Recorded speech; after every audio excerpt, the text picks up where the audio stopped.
ಕುಷ್ಟಗಿ. ಮಕ್ಕಳು ಈ ದೇಶದ ಭವಿಷ್ಯ ರೂಪಿಸುವವರು. ಅವರ ಕೈಯಲ್ಲಿ ಈ ದೇಶದ ಭವಿಷ್ಯ ಅಡಗಿದೆ.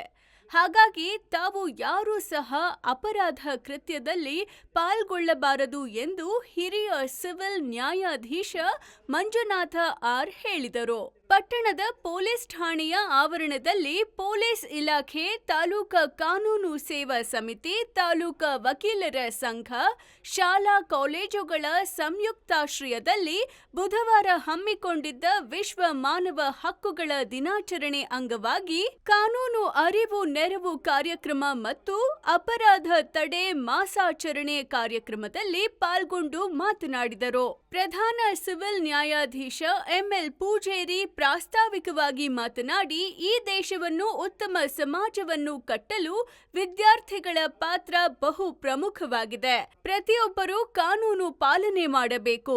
ಭಾರತೀಯ ಮೋಟಾರು ವಾಹನ ಕಾಯ್ದೆ ಕುರಿತು ಮಾತನಾಡಿದರು. ಹೆಚ್ಚುವರಿ ಸಿವಿಲ್ ನ್ಯಾಯಾಧೀಶ ಮಹಾಂತೇಶ ಚೌಳಗಿ ಹಕ್ಕುಗಳು ಮತ್ತು ಕರ್ತವ್ಯ ಪೋಕ್ಸ್ ಕಾಯ್ದೆ ಕುರಿತು ಮಾತನಾಡಿದರು. ಸಿಸಿಐ ಯಶವಂತ ಬಿಸಿನಳ್ಳಿ ಕಾರ್ಯಕ್ರಮದ ಅಧ್ಯಕ್ಷತೆ ವಹಿಸಿ ಮಾತನಾಡಿದರು. ಕೃಷ್ಣಗಿರಿ ಕಾಲೋನಿಯ ಸರಕಾರಿ ಹಿರಿಯ ಪ್ರಾಥಮಿಕ ಶಾಲೆಯ ಶಿಕ್ಷಕ ರಾಜ್ ಅಹ್ಮದ್ ಕೋಳೂರು ವಿಶೇಷ ಉಪನ್ಯಾಸ ನೀಡಿದರು.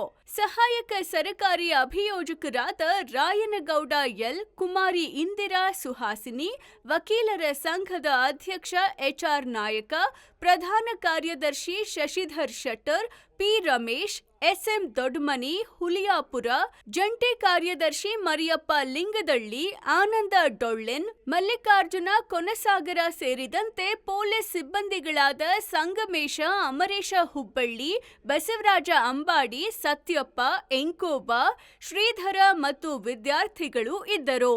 ವರದಿಗಾರರು ಶರಣಪ್ಪ ಲೈನರ್. ಅನುಭವವನ್ನು ತಮ್ಮ ಜೊತೆ ಹೇಳ್ತಾ ಈ ಒಂದು ನನ್ನ ಸೈಬರ್ ಸೆಕ್ಯೂರಿಟಿ ಸಂಬಂಧಪಟ್ಟ ವಿಚಾರಗಳನ್ನ ತಮ್ಮ ಮುಂದೆ ಹೇಳ್ತೀನಿ.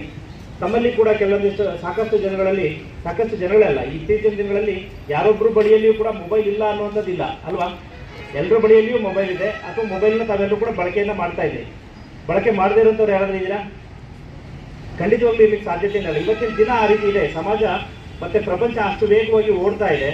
ಆ ಪ್ರಪಂಚದ ಓಟದ ವೇಗಕ್ಕೆ ನಾವು ಕೂಡ ನಮ್ಮನ್ನು ಹೊಂದಿಸ್ಕೊಂಡು ಆ ಪ್ರಪಂಚದಲ್ಲಿ ನಾವು ಒಬ್ಬರು ಕೂಡ ಒಬ್ಬ ಸತ್ಪ್ರಜೆಯಾಗಿ ನಮ್ಮ ದೈನಂದಿನ ಕೆಲಸ ಕಾರ್ಯಗಳನ್ನ ಸುಗಮವಾಗಿ ಸಾಗಿಸಲಿಕ್ಕೆ ಈ ಮೊಬೈಲ್ ಫೋನ್ಗಳು ತುಂಬಾ ಅವಶ್ಯಕವಾಗಿರುವಂಥದ್ದು ಇತ್ತೀಚಿನ ದಿನಗಳಲ್ಲಿ ಸಿದ್ಧವಾಗಿರುವಂಥ ವಿಚಾರ. ಯಾವುದೇ ಒಂದು ಟೆಕ್ನಾಲಜಿ ಅನ್ನುವಂಥದ್ದು ಏನಿದೆ, ನಾವು ಅದನ್ನು ಎಷ್ಟು ಮಟ್ಟಿಗೆ ಒಳ್ಳೆ ರೀತಿಯಲ್ಲಿ ಬಳಸ್ಕೊಳ್ತೀವಿ ಅಷ್ಟು ಒಳ್ಳೇದಾಗಿರುತ್ತೆ. ಅದನ್ನು ಸ್ವಲ್ಪ ದುರುಪಯೋಗ ಪಡಿಸ್ಕೊಳ್ಳೋಕೆ ಶುರು ಮಾಡಿದರೆ ಅಲ್ಲಿ ಕಾನೂನಿನ ಉಲ್ಲಂಘನೆಗಳು ಆಗುವಂಥದ್ದನ್ನು ನಾವು ನೋಡ್ತಾ ಇರ್ತೀವಿ. ಸೊ ಯಾವಾಗ ಕಾನೂನಿನ ಉಲ್ಲಂಘನೆ ಆಗುತ್ತೆ ತಮ್ಮೆಲ್ಲರಿಗೂ ಗೊತ್ತೇ ಇದೆ, ಆಟೋಮೆಟಿಕ್ ಆಗಿ ಕಾನೂನು ತನ್ನ ಪ್ರಕ್ರಿಯೆಯನ್ನು ಶುರು ಮಾಡುತ್ತೆ. ಸೊ ಹಾಗಿದ್ರೆ ಈ ಸೈಬರ್ ಸೆಕ್ಯೂರಿಟಿಗೆ ಸಂಬಂಧಪಟ್ಟಂತೆ ಅಥವಾ ಈ ಮೊಬೈಲ್ಗಳಿಗೆ ಸಂಬಂಧಪಟ್ಟಂತೆ ತಮ್ಮಿಂದ ತಾವು ಅದರಿಂದ ಆ ಒಂದು ವಿಚಾರಗಳಲ್ಲಿ ತಮ್ಮ ಕಡೆಯಿಂದ ಯಾವುದೇ ರೀತಿ ಅಪರಾಧ ಆಗದೇ ಇರೋ ರೀತಿಯಲ್ಲಿ ತಮ್ಮನ್ನು ತಾವು ಹೇಗೆ ಕಾಪಾಡಿಕೊಳ್ಬೇಕು ಅನ್ನೋಂಥದ್ದು ತಮಗೆ ಸ್ವಲ್ಪ ತಿಳ್ಕೊಂಡಿರ್ಬೇಕಾದಂಥ ವಿಚಾರ.